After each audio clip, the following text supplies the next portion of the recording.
Good afternoon, everyone. So again, my name is Rongbo. I just had another presentation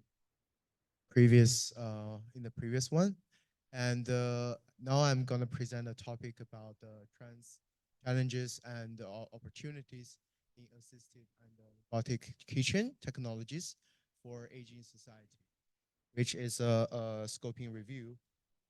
And I'm from Kajima Technical Research Institute in Singapore, but I would like to also introduce my co-authors, including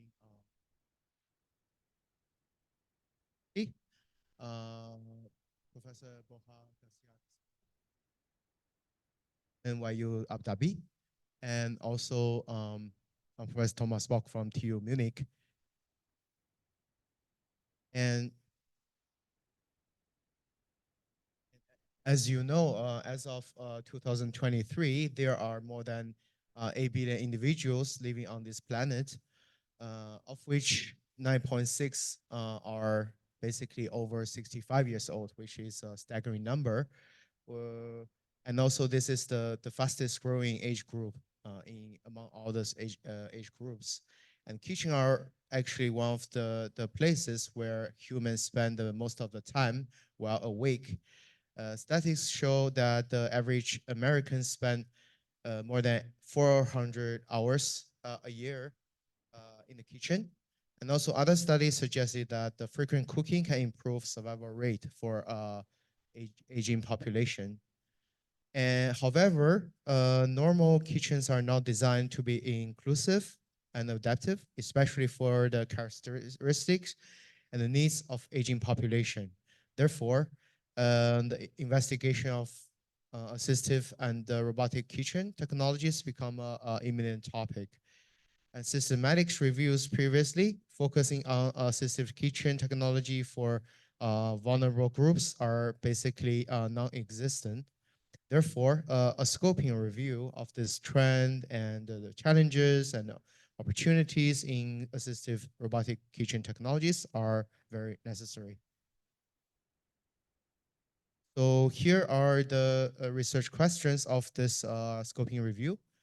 For example, the first one is what are this smart cooking and kitchen technologies have been developed in the past decades, especially for older or disabled people? And what are the focuses and trends of the existing studies on developing these technologies for elderly people? And also, thirdly, what are the challenges in the existing studies which needs to be considered for the development in the future? And as you can see here, there are basically inclusion criteria and exclusion criteria on this form. And also the whole study was based on the PRISMA's the PRISMA flowchart methodology. And as you can see, basically we found there are in total 794 records related to this topic. And then after this exclusion, finally we included exactly 100 papers, or let's say studies in this research. And I mean, trust me, the number is just coincident 100, not something unnatural. And so here are some results, or let's say insights of this scoping review. For example, Canada is actually the most active countries in terms of the smart kitchen research. And the top 10 countries in this list indicate a combination of advanced countries in assistive technologies and countries with great culinary cultures. For example, you can see we have Canada, UK, Italy, Germany, Japan, US, Greater China, India, Greece, and France. So as the top 10 countries in this research. And there's a basically general upward trend in the number of publications each year in the past 10 years, which indicates the topic has basically is picking up momentum. The plurality of the analyzed studies, which is 28, focus on the human activity recognition in the home environment, including kitchen, followed by kitchen assistance, safety monitoring, cooking instruction, inclusive design. Only one study is about improving the comfort level in the kitchen. And the 64 studies employed at least one study design with participants, while the other 36 systems were only tested by researchers or engineers, which is acceptable because the aim of this scoping review, rather than a systematic literature review, is to investigate the trends in the smart kitchen research, other than the soundness of them. And here are basic summary of the commonly used technologies in this robotic and assistive kitchen technologies. For example, we have stationary and ambulance sensors, we have wearable sensors. There are robotics, a lot addressing robotics. And there are extended reality, including augmented reality and mixed reality. And also interactive user interface. This is pretty interesting because this is something not commonly used in other contexts. For example, including the mobile apps, websites, physical buttons, optical scanners, ambient lighting, and even smart speaker. And also there are inclusive, ergonomics aspects, including inclusive design and mechatronics.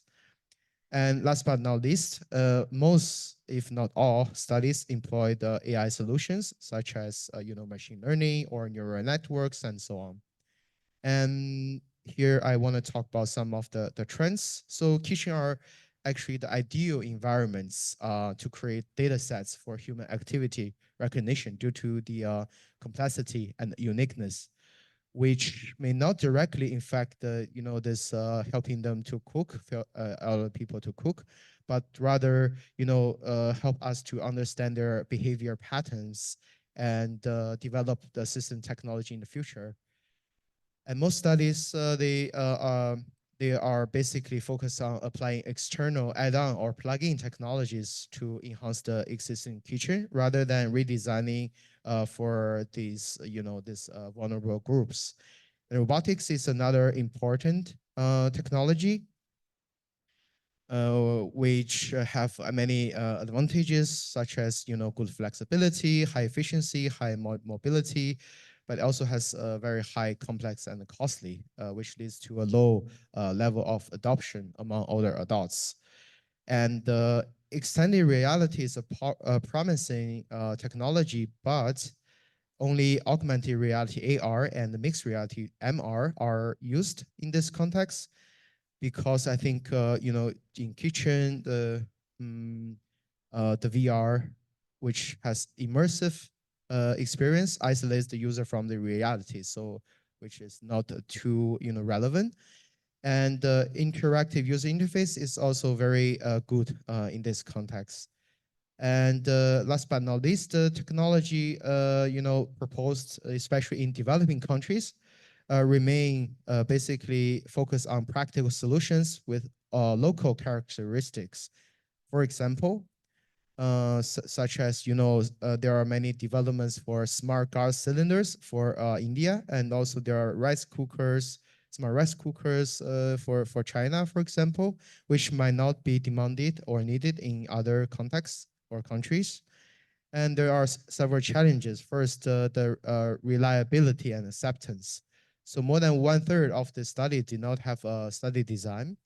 However, as I mentioned, I think this is okay in the scoping review, because we want to understand more about the trends rather than the all the details about the efficiency and efficacy and so on.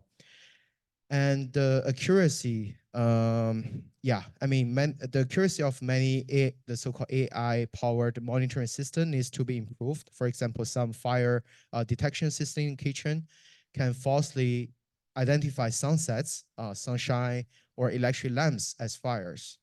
And also compatibility is a problem. For example, in one of these studies, there are, this robots who cannot detect water bottles because due to the transparency, which suggests that the concept of robot-oriented design should be implemented in the process of configuring the compliant environment already when adapting this system.